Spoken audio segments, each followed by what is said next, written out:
All right, how you doing? My name's Matthew. Anyway, I did a video a little while back about a Wayne Hancock solo by Huck Johnson. Got some good feedback. Some people were asking for more videos. Took me a little while. I finally got a better setup, just getting some stuff done, but got a better webcam, better software, better microphone. So hopefully these can be a little bit more high production. And anyway, what I want to do with this channel is, when it comes to rockabilly bass, I've seen a lot of good beginner resources that get you started, and but the more advanced stuff for the upright bass is typically, in my experience, geared more towards jazz players. So I want to kind of talk about making more interesting bass lines, like a lot of the beginner stuff. I mean, there's some killer videos and resources. A few that come to mind are, John Hatton's book that he published. You can get it online. It's really great. Pete Turlin with Learn Roots Music. There's a great starter video. And then Kevin Smith, I think with Mark Robertson, did a video Ungentle Art, which is killer. So in this channel though, there's no point really for me to go cover the basics because it's already been done really well by better players than me. But I'd kind of like to talk about just after you get down to basics, where you can go from there. And so to give you an example of what I'm talking about the basics, we'll show this little clip. And if you don't really understand what's going on here, that's a great, check out some of the other resources I mentioned. I'll try to put some links up for you. So without further ado, here's what I mean by like a typical rockabilly bass line.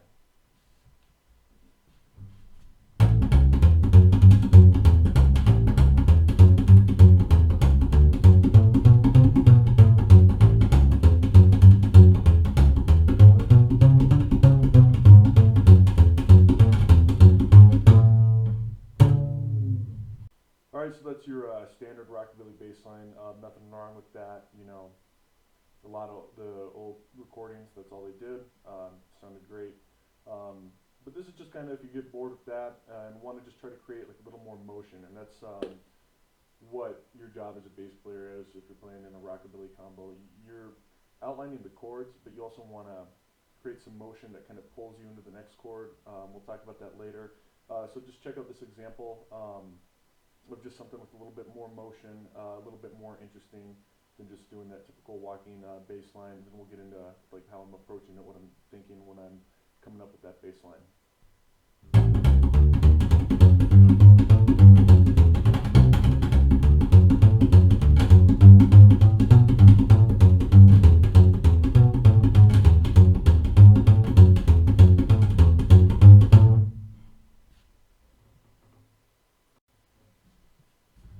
Alright, so when I do this, I'm going to be playing over standard 1-4-5, blues progression. They use it in blues, country, rockabilly, hillbilly, whatever you want to call it. We're going to be doing it in the key of A. Right now, don't worry about the slaps. It's really important. That just sort of should come naturally, Really the key part you want to focus on is the note choices you're making, and we're just going to be really focused on the motion. Slaps are something that's cool, but once you get it down, it's, this is all music people learn by ear, and you just sort of add your own style there. If you're learning, from recording, and again, like the Huck Johnson solo I did earlier, the Wayne Hancock one, Throwing Away My Money, that's actually one of the slaps that are really important because they give it some syncopation. But typically, for the most part, you can sort of choose where you want to throw those in, and I always tend to err on the side of less, unless you're doing a bass solo, because it can make it too complicated with the guitar and drum going with you. So the first thing I'm doing, this is the one chord, the A. We're going to start out, and I like to think in terms of target notes. So I have my A here, and I have my A up here, and the thing I'm working towards is walking up to this A, and then we're going to use it to pull us into the D. So the first part is going to be,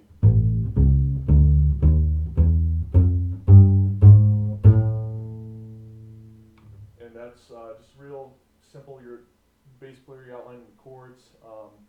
Rockabilly typically 7th chords in standard progressions, meaning the chords made up of a 1, a 3, a 5, and a flat 7 of the scale.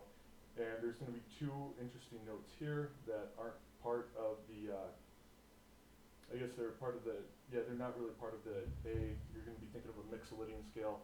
which is 1, 2, 3, 4, 5, 6, flat 7, 1, and we're going to use just a couple passing tones, and one of them is the flat 5 here, one of them is the natural 7th here, and so the A scale, that's an E flat, and, or I mean, if you were doing A, it's a D sharp, but D sharp, E flat, and then you're going to have your G sharp and A flat right here. So when you're walking up,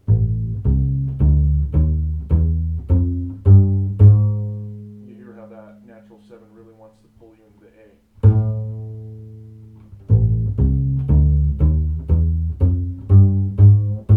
So if you have your A, Mixolydian scale, it's going to be.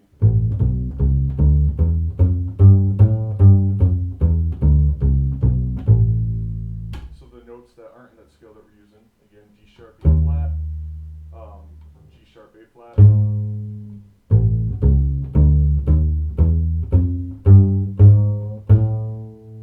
what I do after that, I'm going to walk it down. So you use that, you pull in, then when you walk down, it's.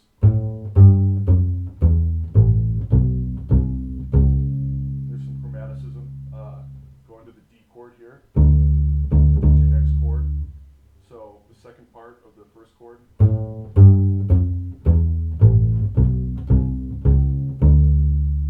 Yeah, really, that's what gives you the motion. That's what pulls you in. Instead of just doing.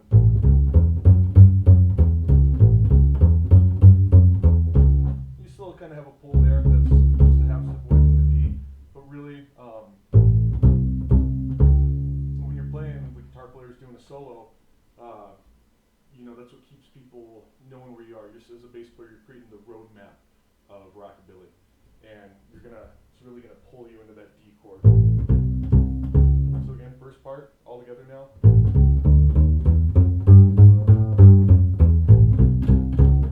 There you are at the D chord. Okay, so now we're at the D chord, pretty quick.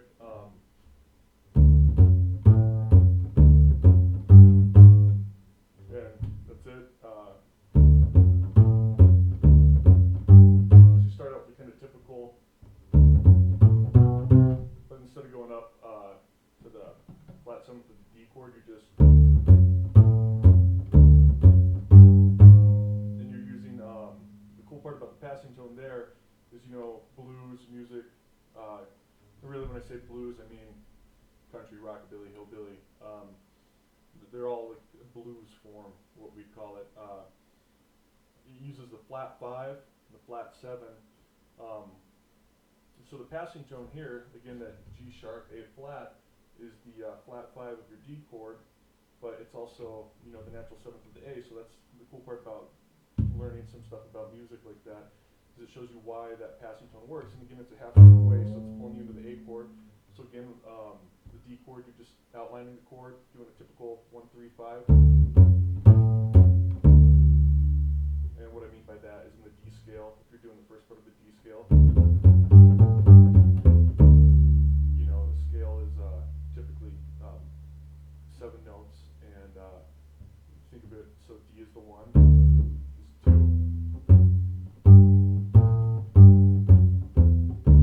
So if you're learning the whole scale, we'll do the Mixolydian with the flat 7.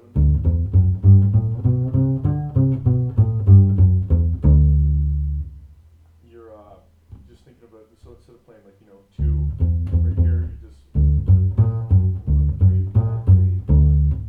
And so you do the 1, 3, 5, 3, 1. It's that chromaticism again, all these notes are half step apart, so if you wanted to look at it up here,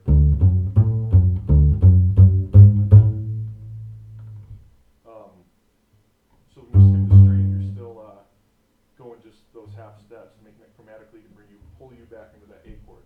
And again, it's the same thing you're doing on the first part I taught you, where it pulls you into the D chord. Now you're doing that, you're going back into the A chord. So again, the second part, just.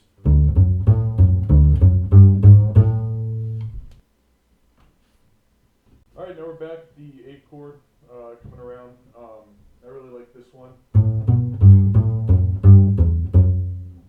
It's kind of something you don't see too much, and we're just playing with the scale in an interesting way. We're using the second of the scale, which in A is a B, and that doesn't get used too much. I don't hear that too much in those rockabilly lines. And so you just, there's no passing tones in that one. That's all notes of the A scale, the A mixolydian, so the A7 scale. I'm just kind of approaching from the back. So I start on the A, because the D gives us that walk up to the A. You have your A, then you play the second, but then you go down to the flat 7th to the first, then you have the 6th to the flat 7th, then the 5 to the 6th. So 1, 2, flat 7, 1, 6, flat 7, 5, 6. That kind of brings you around to the 5 chord, which is the E. It's not just a half step away passing tone, but it still pulls you kind of down there because you're giving that motion down. Where if you were going to keep going, the next one would be the E. So it comes naturally, it fits with the music. And now we're on the 5 chord. Alright, let's finish up. It's the 5 chord, so we walk down to the 5 chord.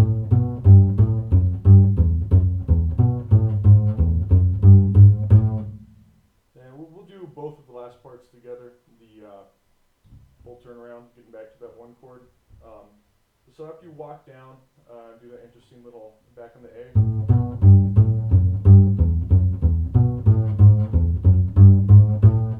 And one thing that's cool about this is like a lot of guys here playing rockabilly bass, they play really linearly, and which works, nothing wrong with it, but you don't always have to go in order. And what I mean by that is doing something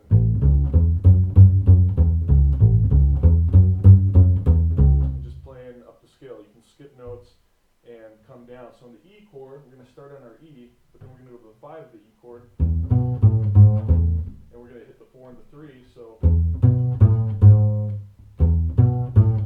you're just going to do that chromatic up to the A chord. Pretty much the same notes as going from the D, when you're using an E. So all together, that's.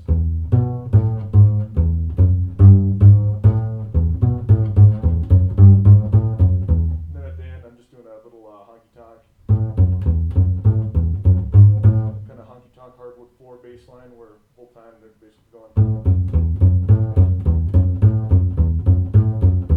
Instead, I just do it once and then do that hillbilly.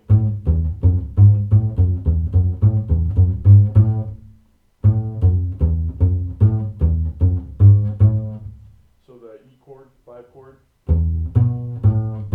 First part of that is E, B, A, and then your G sharp. Then just start on your E, your F sharp, G, natural, G sharp, A.